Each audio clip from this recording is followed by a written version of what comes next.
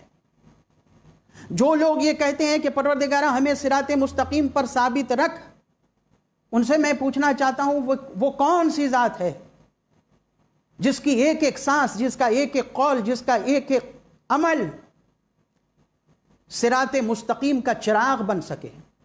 اس لیے کہ ظاہر سی بات ہے کہ صراط مستقیم کوئی سڑک نہیں ہے، صراط مستقیم کوئی ظاہری پل نہیں ہے، صراط مستقیم کوئی ہائی وے نہیں ہے کہ جس پر اپنی گاڑی لے کر کے آپ چل پڑے اور معلوم ہوا پٹنہ سے دلی پہنچ گئے یا دلی سے بامبے پہنچ گئے۔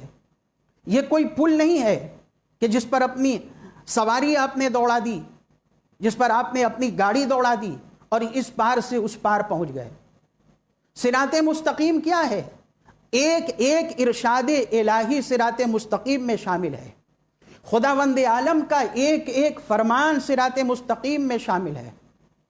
اِنَّا هَذَا صِرَاطٌ مُسْتَقِيمًا فَاتَّبِعُوهُ وَلَا تَتَّبِعُوا السُّبُلَ فَتَفَرَّقَ بِكُمْ عَنْ سَبِيلِهِ۔ ارشاد پروردگار ہو رہا ہے کہ بے شک ہم نے جو راستہ بتایا ہے، ہم نے جو راستہ تمہیں دکھایا ہے، اس سے وابستہ رہو، یہی صراط مستقیم ہے۔ اس صراط مستقیم کو چھوڑ کر کے کسی اور راستے پر مت جانا، اس لیے کہ اگر تم نے کوئی اور راستہ اختیار کیا تو تم گمراہ ہو جاؤ گے، تم بکھر کر کے رہ جاؤ گے۔ اس کا مطلب کیا ہے کہ صراط مستقیم حق ہے، صراط مستقیم ہی اللہ کا پسندیدہ راستہ ہے، صراط مستقیم ہی وہ راستہ ہے کہ جس پر ہم چل کر کے اللہ کی خوشنودی پا سکیں۔ تو اب سوال یہ ہے کہ وہ کون سی ذات ہے جسے ہم مجسم صراط مستقیم سمجھیں، جسے ہم دین کا معیار سمجھیں، جسے ہم صراط مستقیم کا معیار سمجھیں؟ اسی بات کو بتانے کے لیے پیغمبر اسلام نے فرمایا تھا علی مال حق والحق مال علی۔ اگر تم جانتے ہو کہ صراط مستقیم حق ہے تو یہ بھی سمجھ لو کہ علی بھی حق ہیں، نہ علی حق سے جدا ہیں، نہ حق علی سے جدا ہیں۔ اب اگر کسی کو یہ سمجھنا ہو کہ کون صراط مستقیم ہے تو وہ نقش پائے علی ابن ابی طالب کو دیکھتا جائے، اس پر چلتا جائے، یہی صراط مستقیم ہے، یہی وہ راستہ ہے جس پر اللہ نے اپنا انعام نازل کیا ہے اور جس سے منحرف ہونے والوں پر اللہ نے اپنا غضب نازل کیا ہے۔ صلوات بر محمد وآل محمد۔ تو ایک صراط مستقیم معیار حق ہے جسے قرآن نے حق کہا ہے، دوسرا حق کا معیار جسے ہم حق کہیں، جس کی حقانیت میں کوئی شک نہ ہو، جس سے ہمیں وابستہ رہنے کی ضرورت ہے، وہ ہے قرآن مجید۔ قرآن حق ہے، قرآن کی ایک ایک آیت حق ہے، قرآن کا ایک ایک سورہ حق ہے، قرآن کا ایک ایک ارشاد حق ہے، قرآن کا ایک ایک بیان حق ہے۔ لیکن عزیزان محترم، جہاں اس بات میں کوئی شک نہیں کہ قرآن کا ایک ایک سورہ حق ہے، قرآن کا ایک ایک بیان حق ہے، قرآن کا ایک ایک ارشاد حق ہے، تو سوال اس بات پر ہے کہ پھر مسلمانوں میں یہ فرقہ بندی کیوں ہے؟ مسلمانوں میں یہ اختلاف کیوں ہے؟ مسلمانوں میں جگہ جگہ کچھ لوگ ایک دوسرے کے خون کے پیاسے کیوں نظر آ رہے ہیں؟ جانی دشمن نظر کیوں آ رہے ہیں؟ اس کا مطلب یہ ہے کہ مسلمانوں نے قرآن کو اپنے اعتبار سے سمجھا ہے، اپنے ظرف کے اعتبار سے سمجھا ہے، اپنے ناقص علم کے اعتبار سے سمجھا ہے، اپنی تنگ دامنی اور کم ظرفی کے اعتبار سے سمجھا ہے، اپنے اعتبار سے مانے کر دیا، اپنے اعتبار سے لوگ قرآن کے مفاہیم نکالنے لگے۔ تو اب وہ کون ذات ہم تلاش کریں کہ جس کا ایک ایک عمل حق کا عمل ہے؟ اگر قرآن نے صبر کی تعلیم دی تو اس کی زندگی صبر، اگر قرآن نے شجاعت کی تعلیم دی تو اس کی زندگی مکمل شجاعت، اگر قرآن نے حکمت کی تعلیم دی تو اس کی زندگی مکمل حکمت، اگر قرآن علم ہے تو اس کی زندگی مکمل علم، اگر قرآن میں خداوند عالم نے ایثار کا حکم دیا ہے تو وہ صاحب ایثار جو نبی کے بستر پر توکل کی چادر اوڑھ کر کے اس طرح سو جائے کہ 40 ننگی تلواریں کھینچی رہیں، اور وہ اس طرح ایثار کا ثبوت پیش کرے کہ خداوند عالم کو عرش سے جبرائیل و میکائیل کو اس کے ایثار کا قصیدہ پڑھنے کے لیے بھیجنا پڑے۔ وہ کون ذات ہے کہ اگر قرآن جہاد کی تعلیم دے رہا ہے تو وہ ایسا مجاہد ہو کہ جو اس طرح جہاد پیش کرے کہ جبرائیل آسمان سے اس کا قصیدہ پڑھتے ہوئے نازل ہو جائیں، لا فتح الا علی، لا سیف الا ذوالفقار۔ وہ کون سی ذات ہے کہ اگر قرآن کو اللہ یہ کہے کہ لا رطب ولا یابس الا فی کتاب مبین، کوئی خشک و تر نہیں ہے مگر یہ کہ وہ کتاب مبین میں سمٹا ہوا ہے، تو وہ ذات کون ہے جس کے بارے میں اللہ یہ ارشاد فرمائے وَكُلَّ شَيْءٍ أَحْصَيْنَاهُ فِي إِمَامٍ مُبِينٍ، ہم نے ہر شے کا احصاء امام مبین میں کر دیا ہے۔ کوئی ذات تو ایسی ہونی چاہیے کہ جسے دیکھ کر کے ہم کہیں کہ یہ 30 پاروں کی کتاب اگر قرآن صامت ہے تو وہ قرآن ناطق ہے۔ وہی ذات ہے جس کے لیے نبی نے ارشاد فرمایا علی مال حق والحق مال علی۔ اگر قرآن کو تم حق سمجھتے ہو تو قرآن کے معنی و مطالب کو کسی اور سے جا کر کے مت پوچھنا، در علی ابن ابی طالب پر آ جاؤ، علی بتائیں گے کہ قرآن کیا ہے، قرآن کا مطلب کیا ہے، قرآن کا تقاضا کیا ہے، قرآن کا درس کیا ہے، قرآن کی تعلیم کیا ہے، اس لیے کہ نہ قرآن علی سے جدا ہے نہ علی قرآن سے جدا ہے۔ صلوات پر محمد و آل محمد۔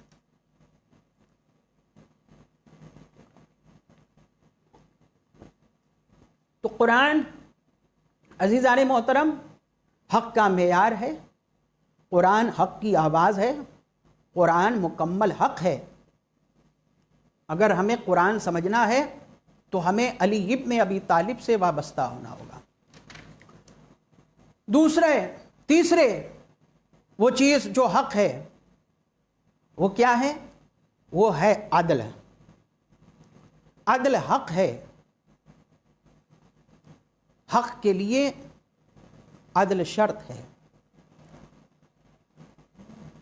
حق اور عدل ایک دوسرے سے کبھی جدا نہیں ہے۔ حقانیت کی اسلام میں کتنی اہمیت ہے، اگر اس کو آپ کو سمجھنا ہو کہ حق کون ہے، امام حق کون ہے، حق کی عظمت کیا ہے، تو اس سے آپ سمجھیں کہ حق کے لیے عدالت اس طرح شرط ہے، اور عدالت اس طرح حق ہوتا ہے کہ جناب ابراہیم علیہ السلام کی امامت کا قرآن نے جو اعلان کیا تو اللہ نے کیا کہا؟ وَإِذِ ابْتَلَىٰ إِبْرَاهِيمَ رَبُّهُ بِكَلِمَاتٍ فَأَتَمَّهُنَّ قَالَ إِنِّي جَاعِلُكَ لِلنَّاسِ إِمَامًا۔ مطلب کیا ہے؟ ہم نے ابراہیم علیہ السلام کو اپنے کلمات کے ذریعے سے ان کا امتحان لیا، اور ہم نے اس امتحان میں ان کو مکمل پایا، تو ہم نے کہا کہ اے ابراہیم علیہ السلام، ہم آپ کو امامت دیں گے، ہم نے آپ کو امام قرار دیا۔ پہلے یہاں تک آپ سن لیں، مطلب کیا ہے؟ مطلب یہ ہے کہ حقانیت جناب ابراہیم علیہ السلام، عدالت جناب ابراہیم علیہ السلام ہر طرح کے امتحان پر کھری اتری، اور جب انہوں نے اپنی عدالت ثابت کر دی، اپنی سچائی ثابت کر دی، تب ارشاد پروردگار ہوا کہ ہم نے آپ کو لوگوں کا امام بنایا۔ کبھی نعرے نمرودی کے ذریعے امتحان ہوا، کبھی مشاہدے شمس و نجوم کے ذریعے امتحان ہوا، کبھی دشمنوں کی کثرت کے ذریعے امتحان ہوا، لیکن جناب ابراہیم کسی بھی امتحان میں گھبرائے نہیں۔ نعرے نمرودی کے ذریعے جب امتحان ہوا تو جناب ابراہیم نے کمال توکل کا ثبوت پیش کیا، اور نعرے نمرودی میں خدا کا نام لے کر کے داخل ہو گئے۔ وہ ابراہیم کا امتحان تھا جہاں انہیں نعرے نمرودی میں کودنا پڑا، اور یہاں فخر ابراہیم علی ابن ابی طالب کا امتحان ہے کہ جہاں 40 ننگی تلواروں کے درمیان سونا پڑ رہا ہے۔ کبھی بدر کا امتحان، کبھی احد کا امتحان، کبھی خیبر کا امتحان، کبھی خندق کا امتحان، کبھی شیب ابی طالب کا امتحان، کبھی سورہ برات کی تبلیغ کا امتحان۔ لیکن خدا کی قسم، ایک ایک مرحلے پر جناب علی ابن ابی طالب نے اپنی حقانیت کا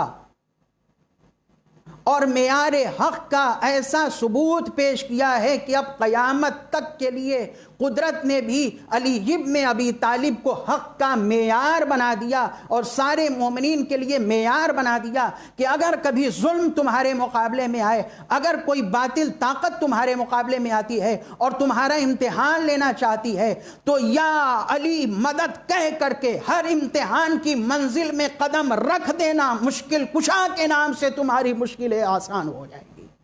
صلوات بر محمد و آل محمد۔ اس کے بعد جب جناب ابراہیم نے کہا وَمِن ذُرِّيَّتِي، پروردگارا یہ عہدہ میری ذریت میں دے دے، کیا یہ عہدہ میری ذریت میں ملے گا؟ قَالَ لَا يَنَالُ عَهْدِ الظَّالِمِينَ۔ جناب ابراہیم کی آواز پر ندائے قدرت آئی کہ یہ عہدہ ظالمین کو ملنے والا نہیں ہے، ہم یہ عہدہ ظالمین کو نہیں دیں گے۔ ظلم کی بہت ساری تشریحات ہیں، جس میں ایک پہلے ظلم کی تعریف سن لیجئے۔ کسی شے کو نامناسب جگہ رکھنے کا نام ہے ظلم، نامناسب کام کرنے کا نام ہے ظلم۔ اور اگر یہ سوال آپ کریں کہ سب سے بڑا ظلم کیا ہے، تو ارشاد پروردگار ہوا ان الشرک لظلم عظیم۔ یاد رکھو، شرک بہت بڑا ظلم ہے، غیر خدا کا سجدہ کرنا بہت بڑا ظلم ہے۔ اسی لیے عزیزان محترم، امامت کا دعویٰ کرنے والے تو بہت ہیں، لیکن ہم ہر ایک کو امام نہیں مانتے۔ کیوں؟ اس لیے کہ وہ امام نہیں ہو سکتا جس نے کئی برس اپنی زندگی بتوں کے سجدے میں گزار دی ہو۔ لا ینال عہد الظالمین، پروردگار عالم کا وعدہ ہے کہ ظالموں کو امامت نہیں مل سکتی ہے۔ مطلب کیا ہے؟ مطلب یہ ہے کہ اگر کوئی امامت کا دعویٰ کرے تو یہ دیکھ لو کہ اس کی زندگی میں کہیں شرک تو نہیں پایا جاتا ہے۔ علی نام ہے اس ذات کا کہ جسے سب کرم اللہ وجہہ کہہ کے، کرم اللہ وجہہ کہہ کے خطاب کرتے ہیں، یعنی وہ بلند ذات کہ جس کی پیشانی خدا کے علاوہ کسی اور کا سجدہ کرنے کے لیے کبھی نہیں جھکی۔ اب جب سوال یہ ہو کہ نبی کے بعد امام کون ہوگا، امامت کہاں ملے گی، اس سوال کا جواب نبی کے اس حدیث میں مل جائے گا۔ علی مال حق والحق مال علی۔ حق کی ایک پہچان یہ بھی ہے کہ وہ کبھی خدا کے علاوہ کسی اور کے سامنے نہیں جھکتا ہے۔ اگر تمہیں تلاش کرنا ہو کہ وہ کون ذات ہے جو خدا کے علاوہ کسی اور کے سامنے نہیں جھکی، جہاں تمہیں امامت ملے گی، جہاں تمہیں تعلیم رسالت ملے گی، جہاں تمہیں گوہر ہائے رسالت ملیں گے، جہاں تمہیں رسالت کی ایک ایک تعلیم ملے گی، تو وہ ذات کوئی اور ذات نہیں ہے، اس ذات کا نام ہے علی ابن ابی طالب۔ صلوات بر محمد والے محمد۔ ایسا عادل میں کیا پیش کروں، دنیا دکھائے عدالت کی ایسی مثال۔ ایسا عادل، ذرا سوچیں آپ، علی کا عدل دیکھیں۔ اگر عدل حق ہے تو عدل کہاں ملے گا، کس کی ڈیوڑی پہ ملے گا، کس ذات میں ملے گا؟ علی وہ صاحب عدل ہے۔ ساری دنیا کے سامنے یہ پیغام جانا چاہیے عدالت کا، جتنے حکمراں ہیں دنیا کے، جتنے حاکم ہیں، سب کے سامنے یہ پیغام جانا چاہیے۔ علی وہ صاحب عدل ہے کہ ارشاد فرماتے ہیں کہ اگر ساتوں زمین و آسمان مجھے دے دیے جائیں اور مجھ سے یہ مطالبہ کیا جائے کہ میں ایک چیونٹی کے منہ سے ذرہ برابر، جو بہت معمولی سا پتے کا ایک ٹکڑا ہے، میں اس چیونٹی سے وہ پتا چھین لوں تو علی ساری دنیا کو ٹھوکر مار دے گا، لیکن چیونٹی پر ظلم نہیں کر سکتا ہے، چیونٹی سے اس کا حق نہیں چھین سکتا ہے۔ آج ساری دنیا میں بات ہوتی ہے کہ غریبوں کو ان کا حق دیا جائے، اقلیتوں کو ان کا حق دیا جائے، ہر مذہب والے کو اس کا حق دیا جائے، کالے گورے کا کوئی بھید بھاؤ نہ ہو، رنگ و نسل کا کوئی بھید بھاؤ نہ ہو، ہر شعبے میں اس کا حق پہنچایا جائے، عوام کا پیسہ اس کو دیا جائے، لوگوں کا پیسہ ان تک پہنچایا جائے، کسی طرح کا کرپشن نہ ہو۔ اگر دنیا کو عدالت سیکھنا ہے، طریقہ حکومت سیکھنا ہے، تو در علی ابن ابی طالب پر آنا ہوگا، اس لیے کہ علی وہ ذات ہے جو کسی بشر پر ظلم کرنا تو کیا، ایک معمولی چیونٹی پر بھی جو حاکم ظلم کرنا گوارا نہ کرے، اس امام کا نام ہے علی ابن ابی طالب۔ صلوات بر محمد والے محمد۔ دوسری مثال عدل کی، جو ہر حکومت کے نمائندے کو وہ جملہ لکھ کر کے دینا چاہیے اور سب کو وہ جملہ یاد رہنا چاہیے، مولا کائنات کا۔ یونائٹڈ نیشن میں وہ عہد نامہ مالک اشتر جو مولا کائنات نے مالک اشتر کو لکھ کر کے دیا ہے، وہ عہد نامہ یونائٹڈ نیشن میں لگانا چاہیے، چسپاں کرنا چاہیے، کیونکہ یاد رکھیے عدالت کے ساتھ حق ہے، عدالت کو حق کہتے ہیں، عدالت ہی حق ہے، ظلم حق نہیں ہے، ناانصافی حق نہیں ہے، عوام کے ساتھ بھید بھاؤ حق نہیں ہے۔ کون ہے علی؟ صاحب عدل۔ علی اس صاحب عدل کا نام ہے کہ جنہوں نے مالک اشتر کو یہ عہد نامہ دیا کہ اے مالک اشتر، کسی کے ساتھ تبعیض سے پیش نہ آنا، بھید بھاؤ سے پیش مت آنا، کسی کو چھوٹا بڑا مت سمجھنا، کسی کو حقارت کی نظر سے نہ دیکھنا، کسی کو پرایا مت سمجھنا، اے مالک اشتر کسی کے ساتھ بھید بھاؤ سے پیش مت آنا۔ مالک تمہارے اوپر میں حاکم ہوں، تم لوگوں پر حاکم ہو، تمہارے اوپر میں حاکم ہوں اور مجھ پر خدا حاکم ہے۔ یعنی جو بھی حکومت کے نمائندے ہیں انہیں یہ معلوم ہونا چاہیے کہ ہم لوگوں کے ساتھ کیا کر رہے ہیں، ہمیں کسی کو جواب دینا ہوگا، اور اس کو بھی یہ جان لینا چاہیے کہ اسے بھی کسی کو جواب دینا ہے، اور ہر ایک کو خدا کو جواب دینا ہے۔ یہ نہیں کہ جب حکومت مل گئی تو جو چاہے کریں۔ اس کے بعد ایک عجیب تاریخی جملہ مولا کائنات نے ارشاد فرمایا۔ مولا کائنات نے کہا ہے مالک اشتر یاد رکھو کہ جتنے بھی لوگ ہیں وہ تمہارے بھائی ہیں، جو مسلمان ہیں وہ تمہارے ہم مذہب ہونے کے اعتبار سے تمہارے بھائی ہیں، اور جو غیر مسلم ہیں وہ آدم و حوا کی اولاد ہونے کے اعتبار سے تمہارے بھائی ہیں۔ اے مالک سب کو اپنا بھائی سمجھنا۔ مولا کائنات نے اس تعلیم سے ساری دنیا کو یہ پیغام دیا کہ حاکم ہونے کی شرط یہ ہے کہ اس کی حکومت کے دائرے کے اندر، اس کی ذمہ داریوں کے دائرے کے اندر جتنے لوگ بھی آتے ہیں، چاہے وہ کسی بھی مذہب کے ماننے والے ہوں، سب کو اپنے بھائی ہونے کی نظر سے دیکھے۔ جب انسان سب کو اپنے بھائی ہونے کی نظر سے دیکھے گا تو پھر ظلم کی شکایت دور ہو جائے گی، بھید بھاؤ کی شکایت دور ہو جائے گی۔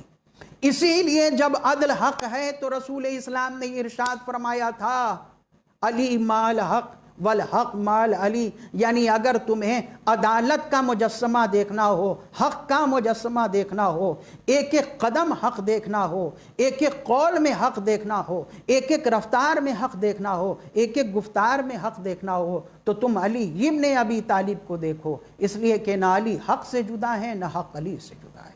صلوات بر محمد والے محمد۔ اسی لیے عزیزان محترم، معیار حق کو بتانے کے لیے خداوند عالم نے پیغمبر اسلام کو جب وہ حج سے لوٹ رہے تھے 3 بار جبرائیل امین کو بھیجا ہے۔ آخری گفتگو اور اس کے بعد میری مجلس تمام ہو جائے گی۔ یاد رکھیے بعد از نبی قیامت تک کے لیے حق کا معیار علی ہے۔ جو علی کو مانے گا وہی حسن کو مانے گا، وہی حسین کو مانے گا، وہی زین العابدین سے محبت کرنے والا ہوگا، وہی محمد باقر سے محبت کرنے والا ہوگا، وہی جعفر صادق سے محبت کرنے والا ہوگا۔ جو علی کا ماننے والا ہے اسی کو سیرت نبی ملے گی، اسی کو دین نبی ملے گا، اسی کو شریعت نبی ملے گی۔ معیار حق ہے علی۔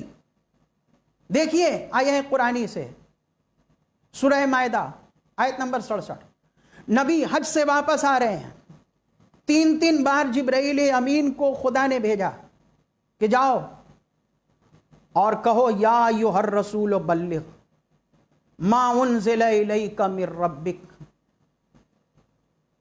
وَإِن لَّمْ تَفْعَلْ فَمَا بَلَّغْتَ رِسَالَتَهُ۔ اے رسول، پورے عہدے سے خطاب کیا گیا، طٰہٰ نہیں، یاسین نہیں، مزمل نہیں، مدثر نہیں، یا حبیبی نہیں، عہدہ جو آپ کو ذمہ داری دی گئی ہے، جو آپ کو پاور دیا گیا ہے، یا ایھا الرسول کہہ کے خطاب کیا گیا۔ اے ہمارے نمائندے، ہے ہمارے پیغمبر، پہنچا دیجئے، بلغ، توجہ عزیزان محترم، بلغ، پہنچا دیجئے۔ اللہ اکبر، فصاحت و بلاغت قرآنی پر ہماری جان قربان۔ قرآن مجید میں بہت سارے احکامات آئے ہیں شریعت کے جس کے بارے میں اللہ نے کہا قل قل قل قل، یہ کہہ دو، یہ کہہ دو، یہ کہہ دو، یہ کہہ دو، یہ کہہ دو۔ لیکن غدیر وہ فلسفہ ہے، امامت کا عہدہ اتنا بڑا عہدہ ہے، ولایت علی ابن ابی طالب وہ جوہر دین و شریعت ہے کہ جس کے بارے میں اللہ نے وہ لفظ استعمال کیا جو قرآن میں کہیں اور استعمال نہیں کیا. بلغ کا لفظ قرآن میں صرف ایک بار آیا ہے اور وہ ہے ولایت علی ابن ابی طالب کے لیے. اے میرے حبیب یہ پیغام پہنچا دیں. بلغ کا لفظ استعمال کر کے خداوند عالم نے عقیدہ غدیر، واقعہ غدیر اور عقیدہ امامت کی اہمیت بتائی ہے کہ امامت کے لیے میں وہ لفظ استعمال کر رہا ہوں جو کہیں اور استعمال نہیں کیا. پہنچا دیجئے وہ پیغام. ما انزل الیک من ربک، جو آپ پر آپ کے اللہ کی طرف سے نازل کیا جا چکا ہے. وَإِن لَمْ تَفْعَلْ، اگر آپ نے وہ نہیں پہنچایا فَمَا بَلَّغْتَ رِسَالَتَهُ، گویا آپ نے کوئی کار رسالت انجام نہیں دیا، پوری کی پوری رسالت ادھوری. مطلب یہ ہے کہ آپ نے کچھ نہیں کیا. وَاللَّهُ يَعْصِمُكَ مِنَ النَّاسِ، اور اللہ آپ کو لوگوں کے شر سے محفوظ رکھے گا. مطلب سمجھ میں آیا آپ؟ مطلب یہ کہ یہ ایسا پیغام ہے کہ اگر یہ نہ پہنچایا تو آپ کی رسالت بھی ادھوری. تو جس پیغام کے بغیر رسول کی رسالت ادھوری رہ جائے، مسلمان کا اسلام کہاں سے مکمل ہو جائے؟ ارے بھائی سوال یہ ہے کہ وہ کون سا پیغام ہے؟ نماز پہنچا چکے، روزہ پہنچا چکے، حج پہنچا چکے، زکوٰۃ پہنچا چکے، کیا کھانا حلال ہے کیا کھانا حرام ہے یہ سب کے سب پہنچا چکے. تو وہ کون سا پیغام ہے؟ پڑھیں جا کر کے کتاب الغدیر، پڑھیں جا کر کے علماء اسلام کی کتابیں. تمام علماء اسلام یہ لکھتے ہیں کہ یہ نہ حلال و حرام ہے، نہ نماز ہے، نہ روزہ ہے، نہ حج ہے، نہ زکوٰۃ ہے. بلکہ یہ آیت جب نازل ہوئی تو نبی نے کیا کیا؟ نبی نے صحرائے غدیر خم میں 1.25 لاکھ حاجیوں کے درمیان 4 گھنٹے کا طویل خطبہ ارشاد فرما کر کے اپنی زندگی کو بتایا، پیغام خدا کو بتایا، جبرائیل امین نازل ہوئے اس کو بتایا، اور اس کے بعد امامت کی اہمیت بتاتے ہوئے علی ابن ابی طالب کو دونوں ہاتھوں پر اٹھا کر کے کہا من کنت مولاہ فہذا علی مولا، جس جس کا میں مولا ہوں اس کے علی مولا ہے. مطلب کیا ہے؟ مطلب یہ ہے کہ وہ پیغام جس کے بغیر رسالت بھی ادھوری رہ جائے، اسی پیغام کا نام ہے ولایت علی ابن ابی طالب. بعد رسول علی ساری کائنات کے مولا ہے، جس جس کے نبی مولا اس کے علی مولا. اور آپ دیکھیں واللہ یعصمک من الناس، اللہ آپ کو لوگوں کے شر سے محفوظ رکھے گا. یعنی یہ بات سب کے گلے اترنے والی نہیں ہے. کچھ لوگوں کو تکلیف ہوگی. کیوں؟ اس لیے کہ عقیدہ توحید محکم ہو گیا، عقیدہ عدل محکم ہو گیا، انبیاء کی تعلیمیں محکم ہو گئیں، رسولوں کی شریعتیں عیا ہو گئیں، رسول کے دین کا محافظ لوگوں کے سامنے آ گیا. امامت یعنی شریعت کی حفاظت، امامت یعنی دین رسول کی حفاظت.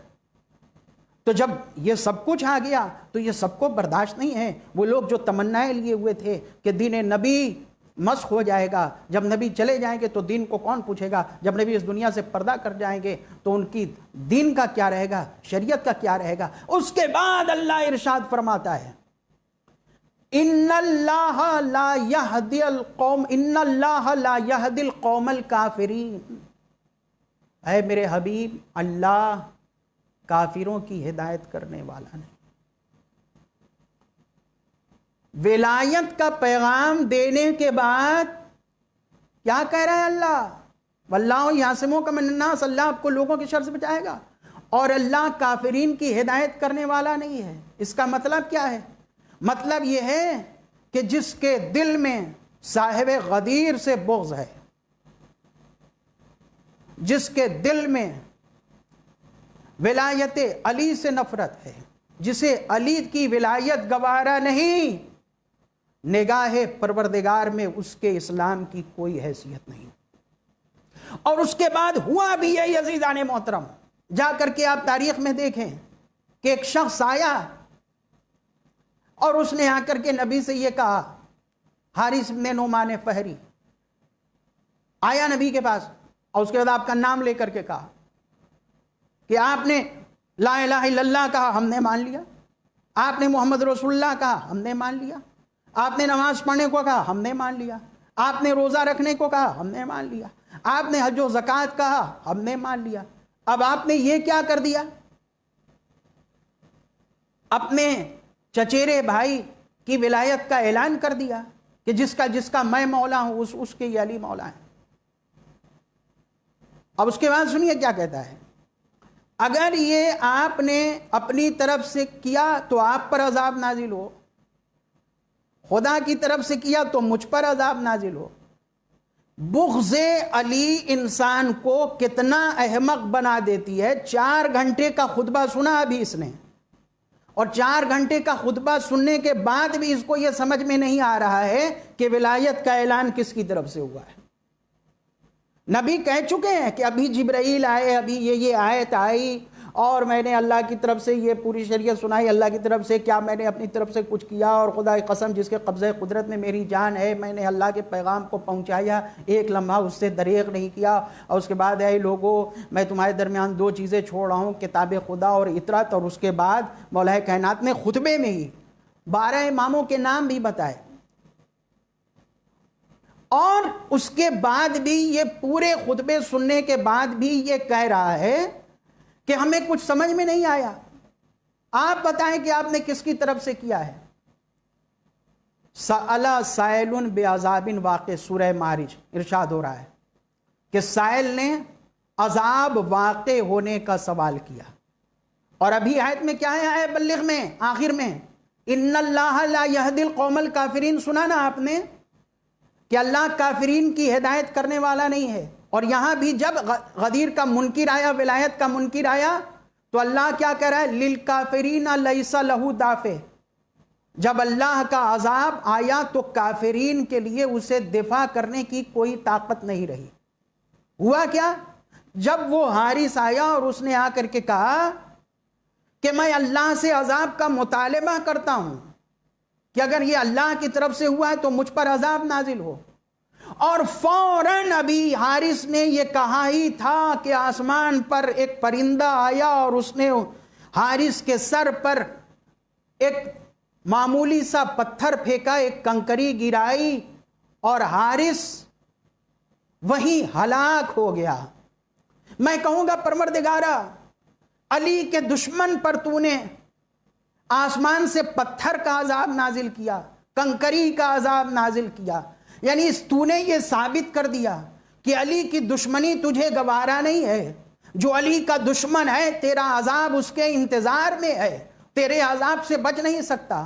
اب آج اگر دشمن دنیا میں کوئی علی کی دشمنی پر آمادہ ہو جائے تو اس پر تیرا عذاب کیا ہوگا؟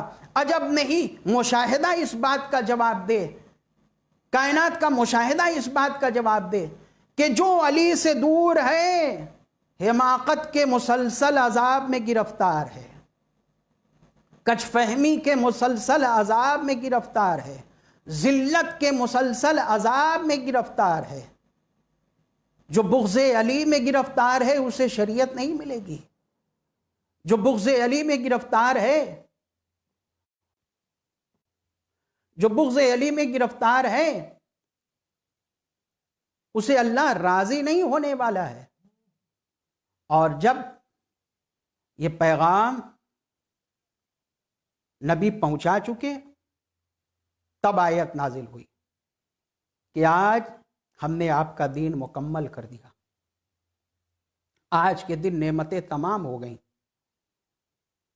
اور آج خدا اسلام سے راضی ہو گیا. مگر وہ علی جسے یتیم اپنا باپ کہتے تھے، وہ علی جسے غریب اپنا سہارا کہتے تھے، وہ علی جو رات کی تاریکی میں اپنی پشت پر روٹیاں لاد کر کے غریبوں کی ڈیہڑی پر جایا کرتا تھا، مسکینوں کی ڈیہڑی پر جایا کرتا تھا اور چپکے سے ان کے دروازے پر روٹیاں رکھ کر چلا آتا تھا۔ وہ علی جس نے رات کی تاریکی میں غریبوں کو کھانا کھلایا تو کبھی انہیں اپنا نام نہیں بتایا۔ آج اسی علی کے سر پر ضربت لگی ہوئی ہے۔ آج وہی علی بستر پر ہے۔ آج اسی علی کے سر سے خون جاری ہے۔ عزیزان محترم، اے علی کا غم منانے والو، خدا یہ غم سلامت رکھے، ہم عزادار ہیں۔ یہ عزاداری ہے، یہ مجلسیں ہیں جو کبھی نہ رکی۔ ہم نے اپنے ہاتھ کٹائے ہیں لیکن مجلسیں ہم کرتے رہے۔ ہر طرح کی پابندیاں ہم نے سہی ہیں لیکن ہم مجلسیں کرتے رہے، اور ہر طرح کی سختیاں اور پابندیاں آسان ہو جاتی ہیں جب ہم فرش عزا پر بیٹھ جاتے ہیں، جب ہم عزاداری کرنے لگتے ہیں۔ آج لاک ڈاؤن ہے، ساری دنیا میں ٹریول بند ہے، عزا خانے بند ہیں، مسجدیں بند ہیں، لیکن مجلسیں بند نہیں ہیں۔ آن لائن مجلسیں ہو رہی ہیں۔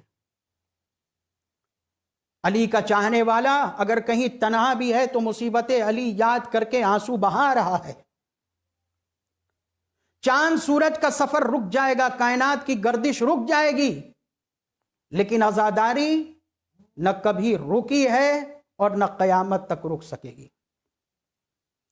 ہاں عزادارو، 19ویں کی صبح آئی، علی گھر سے مسجد کے لیے روانہ ہوئے۔ بس چند جملے سنیے گا۔ علی گھر سے مسجد کے لیے روانہ ہوئے۔ جب مولا جانے لگے، جیسے ہی دروازے پر آئے، ڈیہڑی پر آئے، مرغابیوں نے دامن تھام لیا، دامن سے لپٹ گئیں اور شور کرنے لگیں، گویا مولا کا نوحہ پڑھ رہی ہیں، یا علی ہمیں چھوڑ کر نہ جائیے، اے امام کریم ہمیں چھوڑ کر نہ جائیے۔ امام وقت کتنا مہربان ہوتا ہے کہ بے زبان جانور کو بھی گوارا نہیں ہے کہ امام اسے چھوڑ کر جائے۔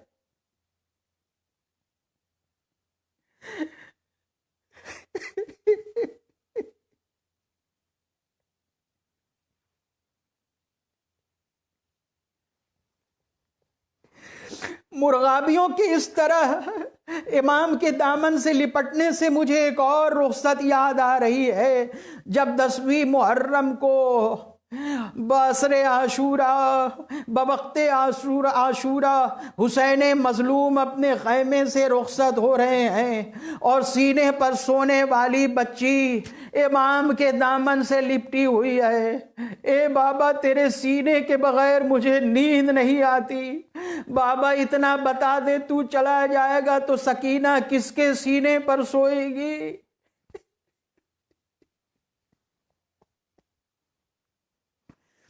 امام علیہ السلام نے مرغابیوں سے اپنا دامن چھڑایا اور اس کے بعد امام حسن علیہ السلام کو بلایا اور اس کے بعد کہا، بیٹا حسن دیکھو، جب میں اس دنیا سے چلا جاؤں تو اگر تم ان مرغابیوں کو آب و دانہ دے سکو تو انہیں اپنے گھر میں رکھنا، اور اگر ان کے لیے آب و دانہ مہیا نہ کر سکو تو انہیں آزاد کر دینا، کہیں ایسا نہ ہو کہ یہ بھوکی پیاسی رہ جائیں۔ مجھے ان مرغابیوں کی بھوک و پیاس گوارا نہیں ہے۔ اللہ اکبر، امام کتنا مہربان ہوتا ہے۔ دل امام میں کیسی شفقتیں و محبتیں ہوا کرتی ہیں کہ مرغابیاں بھی بھوکی پیاسی رہ جائیں، یہ امام کو گوارا نہیں ہے۔ ارے میں کہوں گا، یا امیر المومنین ذرا کربلا میں آئیے، 3 روز کی بھوکی پیاسی سکینہ دامن حسین سے لپٹی ہوئی ہے، معلوم نہیں ہے کہ سکینہ کو کب پانی ملے گا، کب آب و دانہ ملے گا، لیکن حسین بیٹی سے دامن چھڑا کر کے جا رہے ہیں۔ اور ایک پیغام دے رہے ہیں سکینہ، جہاں جہاں جانا میرے چاہنے والوں کو میرا سلام کہنا، اور یہ کہنا ہے میرے شیعوں جب بھی ٹھنڈا پانی پینا اپنے امام کی پیاس کو یاد کر لینا۔ ہاں عزادارو رمضان المبارک ہے، جب بھی رمضان المبارک میں بھوک لگے، پیاس محسوس ہو، کربلا والوں کی پیاس کو یاد کرو، اور ان ننھے ننھے بچوں کی پیاس کو یاد کرو کہ جنہیں کب پانی ملا، کب آم و دانہ ملا میں بتا نہیں سکتا۔ جزاکم ربکم خیر الجزا۔ امیر المومنین علیہ السلام گھر سے رخصت ہوئے، مسجد کوفہ میں آئے، اذان کہی، اذان کہنے کے بعد امیر المومنین آئے، مصلی عبادت پر آئے، نماز میں مصروف ہو گئے، اللہ اکبر کہا، رکوع میں گئے، اب جیسے ہی سجدے میں سر رکھا، خدا لعنت کرے ابن ملجم پر۔ ارے اگر کسی کے دل میں بغض علی آ جائے، بغض امام آ جائے تو کتنا بڑا دہشت گرد بن جاتا ہے، مسجدوں میں قتل کرنے لگتا ہے، مسجد میں قتل کرنے لگتا ہے۔ آج مسجدوں میں جو دھماکے کرنے والے لوگ ہیں وہ وہی لوگ ہیں جن کے دلوں میں بغض امام ہے، جن کے دلوں میں بغض اہل بیت ہے۔ کس طرح انسان کو بغض امام کس طرح صفاق بنا دیتا ہے، کتنا بڑا دہشت گرد بنا دیتا ہے۔ آئیے مسجد کوفہ میں دیکھیے، اس ملعون نے شب بھی منتخب کی تو ہے شب قدر منتخب کی، 19ویں شب قدر، یعنی اپنے گمان میں یہ سوچ رہا تھا کہ علی کو ایک تو مسجد میں شہید کیا جائے، دوسرے شب قدر میں شہید کیا جائے۔ جب کسی کی آنکھوں پہ، دلوں پہ بغض امام کا جالا پڑ جاتا ہے تو نہ وہ انسان کی قدر جانتا ہے، نہ امام کی قدر جانتا ہے، نہ مسجد کی عزت و حرمت جانتا ہے، نہ شب قدر کی عزت و حرمت جانتا ہے۔ مولا نے سجدے میں سر رکھا، ابن ملجم کی تلوار چلی، ضرب اتنی کاری تھی کہ سر شگافتہ ہو گیا۔ مولا نے سجدے سے سر اٹھایا، آواز دی فستو ورب الکعبہ، رب کعبہ کی قسم علی کامیاب ہو گیا۔ میں کہوں گا یہ مسجد کوفہ کا سجدہ ہے جہاں ضربت لگنے کے بعد سر زمین سے اٹھا، اور وہ کربلا کا سجدہ ہے جہاں سر جب سجدے میں گیا تو پھر اٹھ نہ سکا، بلکہ سر و تن میں جدائی ہو گئی۔ قاتل نے سر تن سے جدا کیا اور نو کے نیزہ پہ بلند کر دیا۔ وَسَيَعْلَمُ الَّذِينَ ظَلَمُوا أَيَّ مُنقَلِبٍ يَنقَلِبُونَ إِنَّا لِلَّهِ وَإِنَّا إِلَيْهِ رَاجِعُونَ۔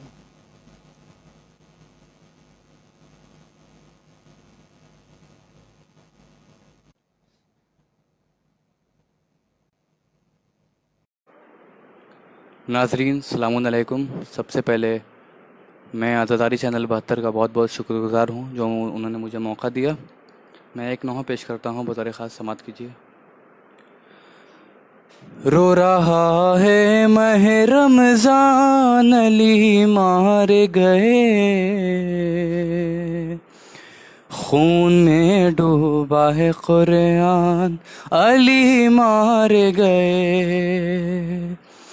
رو رہا ہے ماہ رمضان، علی مارے گئے، خون میں ڈوبا ہے قرآن، علی مارے گئے۔ رو رہا ہے ماہ رمضان، علی مارے گئے، خون میں ڈوبا ہے قرآن، علی مارے گئے۔ شعر مدد فرمائے۔